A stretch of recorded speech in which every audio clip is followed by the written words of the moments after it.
नमस्कार स्टूडेंट, आज की आपकी इस क्लास में आप सभी का स्वागत है। अभी अपना क्लास 12th का जो चैप्टर तीसरा है रासायनिक बलगति वो चल रहा है और इसमें आज अपन को समाकलित दर समीकरण यानी कि है ना समाकलित दर समीकरण इसमें अपन को पढ़ना है। और इसमें अपन को पहला पढ़ना है इसमें यानी शून्य कोटि की अभिक्रियाएं। इसमें अपन को पढ़ना है शून्य कोटि की अभिक्रियाएं, ठीक है, या जीरो ऑर्डर रिएक्शन। तो सबसे पहले अपन जान लेते हैं कि शून्य कोटि की अभिक्रिया क्या होती है ना। तो शून्य कोटि की अभिक्रिया की अपन परिभाषा देखेंगे और फिर इसका अपन व्यंजक देखने वाले हैं आज, ठीक है। तो सबसे पहले अपन इसकी परिभाषा देख लेते हैं। तो जो शून्य कोटि की जो अभिक्रियाएं हैं ये ऐसी अभिक्रियाएं होती हैं, ऐसी अभिक्रियाएं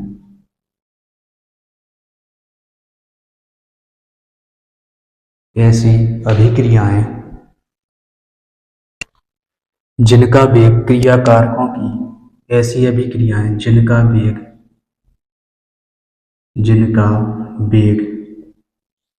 क्रिया कारकों की जिनका वेग क्रिया कारकों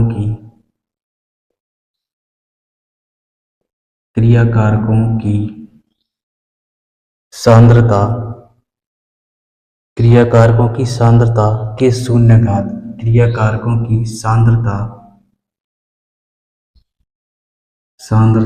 के शून्य घात के समानुपाती होता है, के समानुपाती शून्य घात के समानुपाती होता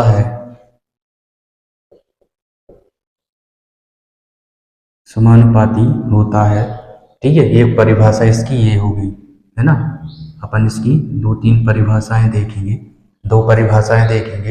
एक तो परिभाषा हो गई कि ऐसी अभिक्रियाएं जिनका वेग क्रिया कारकों की सांद्रता के शून्य घात के समानुपाती होता है ना। इसके अपन उदाहरण भी देखेंगे कि कौन सी शून्य कोटि की अभिक्रियाएं हैं, है ना। तो इस शून्य कोटि की अभिक्रियाएं कहलाती हैं।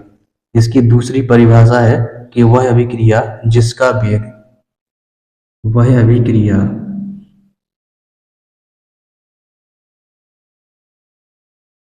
वह अभिक्रिया या वह अभिक्रियाएं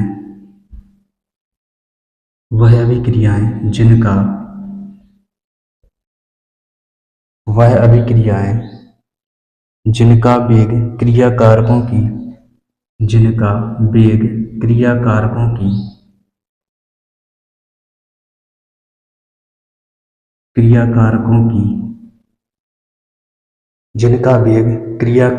की सांद्रता पर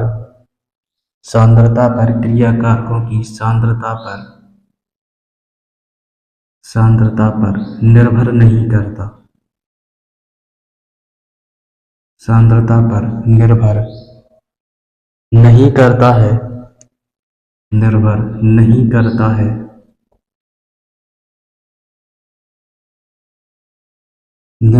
नहीं करता है शून्य कोटि की अभिक्रियाएं कहलाती हैं। शून्य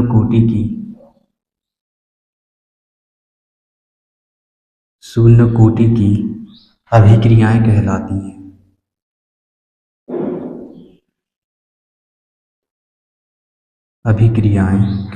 हैं।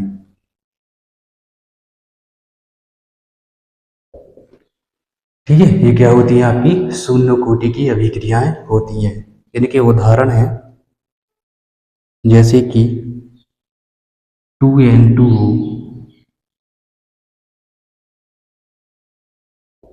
इनकी एग्जाम्पल है 2N2O इज इक्वल टू, उपस्थिति इसमें लिख देंगे अपन गर्म प्लेटिनम का तार, यहाँ पे प्लेटिनम,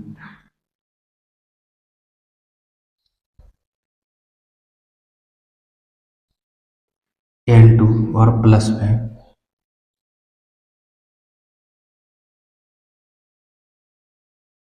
O2, ठीक है। ये इसका उदाहरण होता है ना। 2N2O प्लेटिनम, इसको गर्म करेंगे 2N2 और प्लस में O2, ये आपकी शून्य कोटि की अभिक्रियाएं होती हैं। वहीं पर अपन ये देखें 2HI, जैसे ही इसको अपन गर्म करेंगे है ना, तो ये बनेगा I2 और प्लस में H2। ठीक है, तो ये आपकी शून्य कोटि की अभिक्रियाएं होती हैं। ठीक है, जीरो ऑर्डर रिएक्शन होती है इनकी। ठीक है, इनकी वह घात क्या होती है, शून्य होती है। ठीक है, तो ये आपकी शून्य कोटि की अभिक्रियाएं कहलाती हैं। अब इसके बाद इसका अपन व्यंजक देखेंगे, है ना, अपन ने परिभाषा उदाहरण देख लिए हैं, अब देखेंगे अपन इसका व्यंजक। तो मैं इसको इरेज किए दे रहा हूँ। ठीक है, और इसके बाद इसका अपन व्यंजक देखेंगे। अब इसके बाद अपन इसका व्यंजक देखते हैं। तो यहाँ पे लिखेंगे अपन माना, माना एक शून्य कोटि की, शून्य कोटि की अभिक्रिया, माना एक शून्य कोटि की अभिक्रिया निम्न प्रकार है।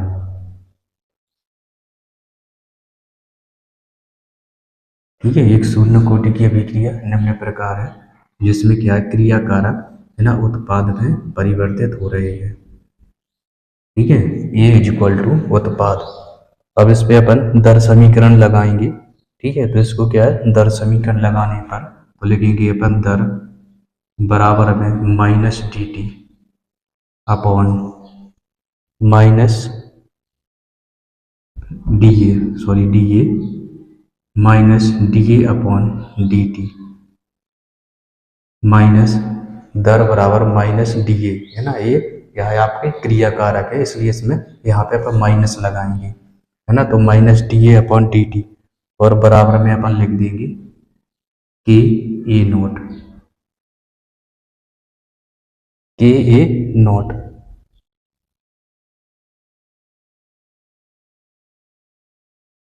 किसी मात्रा पर शून्य घातांक का मान इकाई होता है। ठीक है, कोई अभिक्रिया है और उस पर घात यदि शून्य है।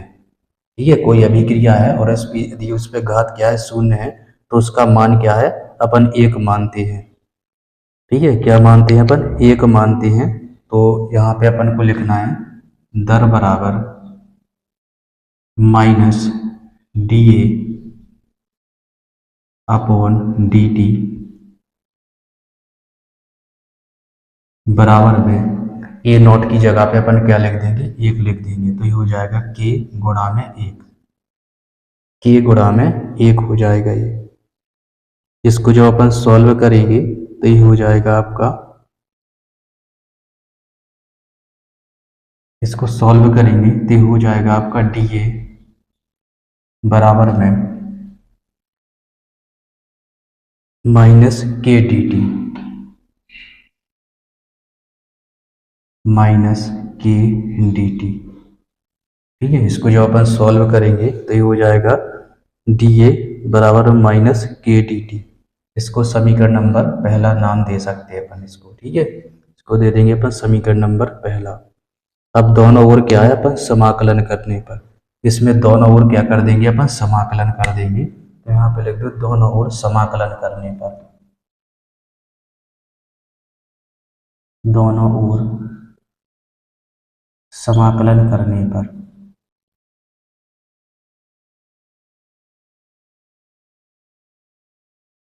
दोनों ओर समाकलन करने पर इसका समाकलन कर देंगे, और समाकलन इसका करेंगे तो ये आ जाएगा ए बराबर माइनस के टी प्लस सी, ये आ जाएगा ए बराबर माइनस के टी प्लस सी आ जाएगा, ये माइनस के टी प्लस सी आ जाएगा, ये बराबर माइनस के टी प्लस सी आ जाएगा ये।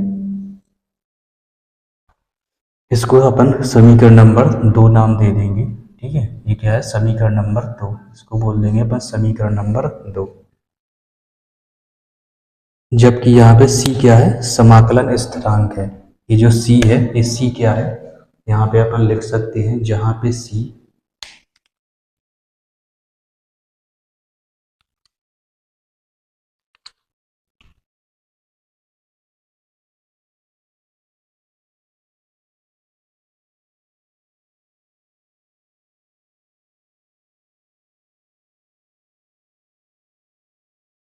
यहाँ पे दिख नहीं रहा है, इसको यहाँ पे लिखे दे रहे हैं हम। ठीक है, ये दिख नहीं रहा है यहाँ पे लिखे दे रहे हैं ए की सांद्रता बराबर में माइनस के टी और प्लस में सी। ये समीकरण नंबर 2 है। ठीक है, क्या है ये समीकरण नंबर 2 है।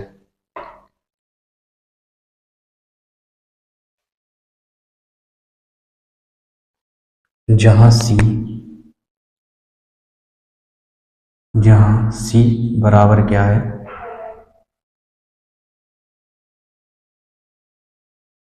समाकलन स्थिरांक है। जहां सी क्या है, समाकलन स्थिरांक है। समाकलन स्थिरांक, सी क्या है आपका, समाकलन स्थिरांक है। अब अपन क्या करेंगे, अगर t बराबर 0 है ना, तो अभिकारक की t समय पर सांद्रता, अब मान के चलिए अपन t बराबर यदि अपन 0 मान लें, ठीक है, t समय में इसकी सांद्रता क्या है, यदि अपन 0 मान लें, ठीक है, तो ये क्या हो जाएगा, है ना, तब अभिकारक की t समय पर सांद्रता, जो अभिकारक है आपकी, है ना, अभिकारक की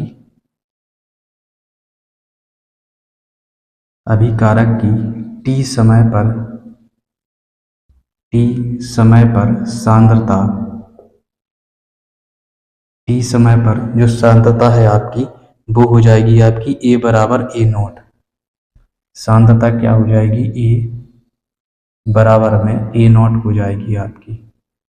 ठीक है, जो सांद्रता है वो क्या हो जाएगी, a बराबर a नॉट। और जबकि a नॉट क्या, अभिकारक की प्रारंभिक सांद्रता है, तो ये क्या है, ये अभिकारक की प्रारंभिक सांद्रता होती है। प्रारंभिक सांद्रता, ठीक है, ये अभिकारक की क्या है, ये प्रारंभिक सांद्रता होती है। अब इसमें a का मान रखने पर जो समीकरण नंबर 2 है ना, तो समीकरण नंबर 2 में अपन a का मान लिख देंगे। ये जो आपका ये समीकरण नंबर 2 है, ये वाला, है ना, तो इसमें अपन को a का मान लिखना है ना, तो जैसे ही अपन a का मान लिखेंगे तो ये हो जाएगा आपका, इसमें जैसे ही अपन a का मान लिखेंगे तो ये हो जाएगा आपका a नॉट बराबर में माइनस के, और t का मान कितना है, 0। ठीक है, t का मान कितना है, 0 है, और प्लस में c, इसको सॉल्व करेंगे अपन। ठीक है, इसको यदि अपन सॉल्व कर देंगे तो ये हो जाएगा a नोट बराबर में c, ये हो जाएगा a नोट बराबर में c। ठीक है, a नोट बराबर में c हो जाएगा ये।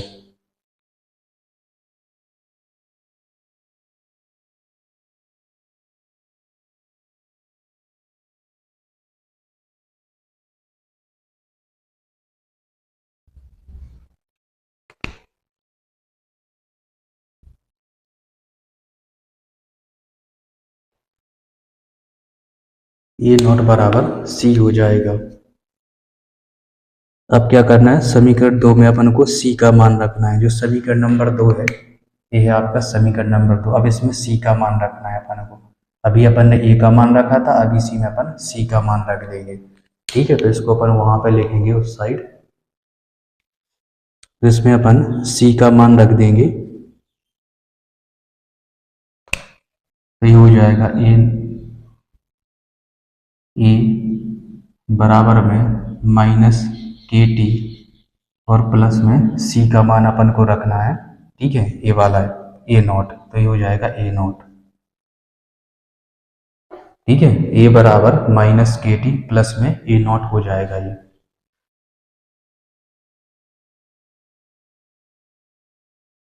अब इसको यदि अपन सॉल्व करेंगे, है ना, इसको रीअरेंज करेंगे। ठीक है, इसको अपन को रीअरेंज करना है, इसको अपन को यहाँ पे लाना है, इसको यहाँ पे लाना है, तो ये हो जाएगा के टी बराबर में a नॉट और प्लस में a। ठीक है, ये हो जाएगा। ठीक है, अब अपन को क्या है, t को नीचे ले जाना है, तो ये हो जाएगा k बराबर a नॉट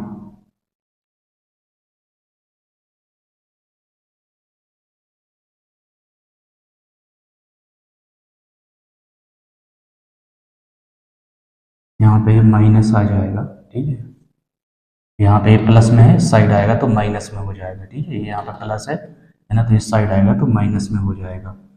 माइनस में ए और बटे में यहाँ पे ये टी आ जाएगा, ठीक है। तो ये क्या हो जाएगा आपका, यही आपका समीकरण है, ठीक है, चौथा समीकरण। और जिसको ही अपन शून्य कोटि का वेग या फिर इसका दर समीकरण अपन कहते हैं। यही शून्य कोटि का है ना दर समीकरण हो जाता है ये वाला, के बराबर A not minus A upon T. ये आपका है ना, इसको आप समीकरण नंबर 4 भी कह सकते हैं। समीकरण नंबर 3 है, ठीक है। ये है आपका समीकरण नंबर 3 और इसको अपन समीकरण नंबर 4। वही समीकरण नंबर 4 ही आपका शून्य कोटि की अभिक्रिया का जो दर समीकरण है वो आपका हो जाता है।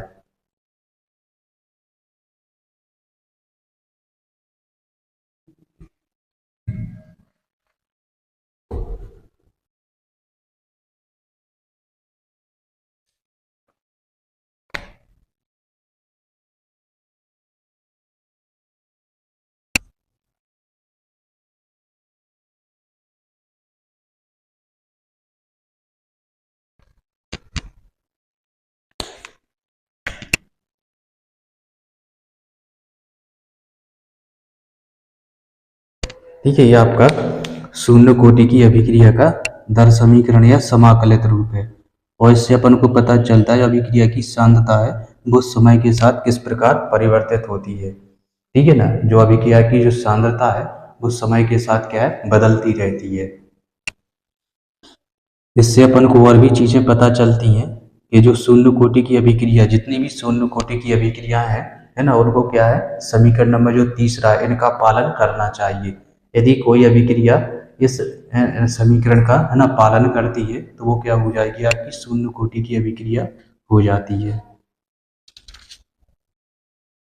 उदाहरण अपन ने देख ही लिए हैं, अब इसका अपन अर्ध आयु काल पढ़ेंगे, ठीक है। ये जो शून्य कोटि की अभिक्रिया है इसका अपन अर्ध आयु काल पढ़ेंगे, है ना। तो वहां पे इस समीकरण का इस्तेमाल होगा, ठीक है। तो इस समीकरण के माध्यम से अपन है ना इसका अर्ध आयु काल का व्यंजक जो होता है वो अपन पढ़ेंगे, ठीक है। तो आई होप ये आपको शून्य कोटि की जो अभिक्रिया है वो आपको समझ में आई होंगी, ठीक है। अब इसके बाद अपन इसका अर्ध आयु काल भी पढ़ेंगे। मैं इसको इरेज किए दे रहा हूँ। इसके बाद अपन को शून्य कोटि की जो अभिक्रिया है उसका अपन को अर्ध आयु काल पढ़ना है। तो पहले अर्ध आयु काल की अपन परिभाषा देख लेते हैं कि अर्ध आयु काल होता क्या है। तो अपन अर्ध आयु काल देखेंगे क्या होता है। तो जो अर्ध आयु काल ये वह समय होता है, जो आपका अर्ध आयु काल है ये वह समय है, वह समय जिसमें क्रिया कारक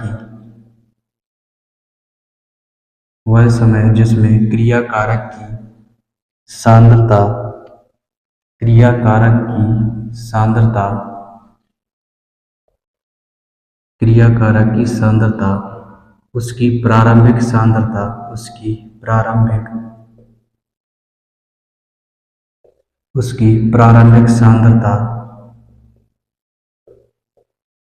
उसकी प्रारंभिक सांद्रता की आधी रह जाती है ना। क्रिया कारक की सांद्रता उसकी प्रारंभिक सांद्रता की आधी रह जाती है, ठीक है, आधी रह जाती है। या इसको अपन दूसरे तरीके से इसको कह सकते हैं, है ना, कि वह समय जिसमें कोई अभिक्रिया अर्धपूर्ण हो जाती है ना। दूसरी परिभाषा इसकी हो जाएगी, अथवा वह समय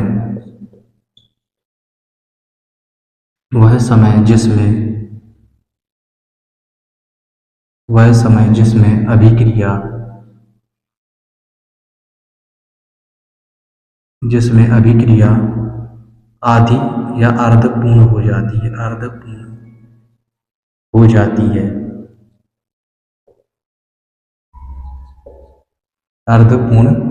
है,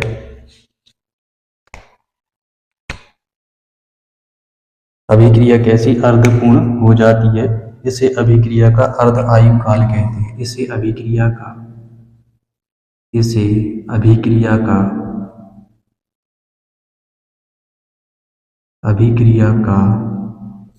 अर्ध आयु काल या हाफ लाइफ कहते हैं। अर्ध आयु काल, अभिक्रिया का अर्ध आयु काल कहते हैं। और इसे अपन टी हाफ से प्रदर्शित करते हैं। इसको टी हाफ से प्रदर्शित करते हैं। इसको क्या है, अपन टी हाफ से प्रदर्शित करते हैं। ठीक है, इसको क्या है, अपन टी हाफ से प्रदर्शित करते हैं। अब इसका अपन व्यंजक देखेंगे, है ना। तो शून्य कोटि की अभिक्रिया के लिए दर स्थिरांक को निम्नलिखित समीकरण के द्वारा व्यक्त किया जाता है।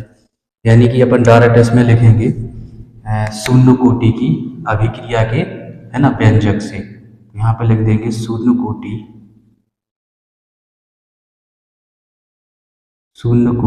की अभिक्रिया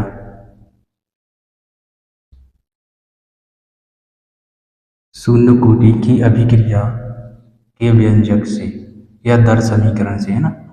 व्यंजक से लिख दो या फिर दर समीकरण से, व्यंजक से। तो यहाँ पे अपन शून्य कोटि की अभिक्रिया जो व्यंजक अपन ने निकाला था वो लिखेंगे। तो ये है k बराबर A0 माइनस में A की सांद्रता बटे में T। बटे में क्या लिखना है अपन को, T। ठीक है, तो ये आपका शून्य कोटि की अभिक्रिया का जो व्यंजक होता है। अब इसमें अपन को क्या करना है,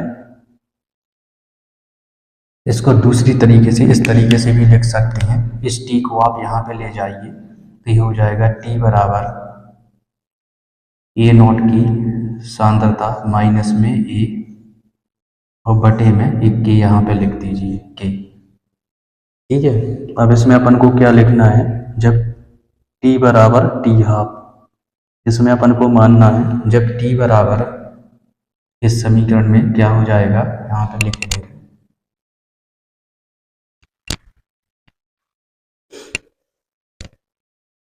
जब टी हाफ, जब टी बराबर टी हाफ, टी बराबर टी हाफ, तब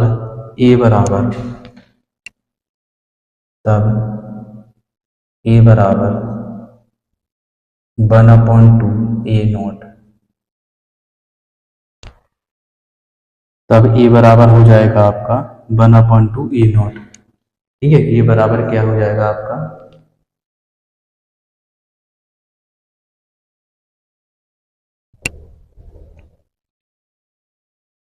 तब ए बराबर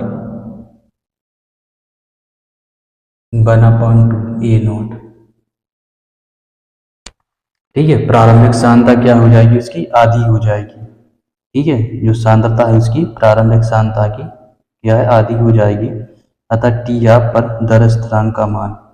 ठीक है, तब टी आप क्या हो जाएगा आपका, ये जो टी हाफ है ना, ये मतलब जो समीकरण है वो इस तरीके से हो जाएगा। हो जाएगा टी हाफ, टी की जगह पे अपन को टी हाफ लिख देना है। ठीक है, टी की जगह पे क्या लिख देना है अपन को, टी हाफ लिख देना है। ठीक है, बराबर में A0, ठीक है, माइनस ए की जगह पे अपन को ए लिख देना है। ठीक है, ए की जगह पे -1/2 A0। ठीक है, और बटे में अपन को के लिख देना है, एक के। ठीक है, इस तरीके से हो जाएगा। अब इसको अपन को सॉल्व करना है। ठीक है, क्या कर देना है, इसको सॉल्व करना है अपन को।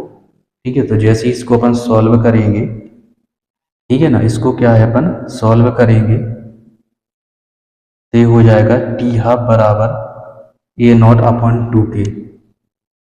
टी हाफ बराबर ये हो जाएगा आपका टी हाफ बराबर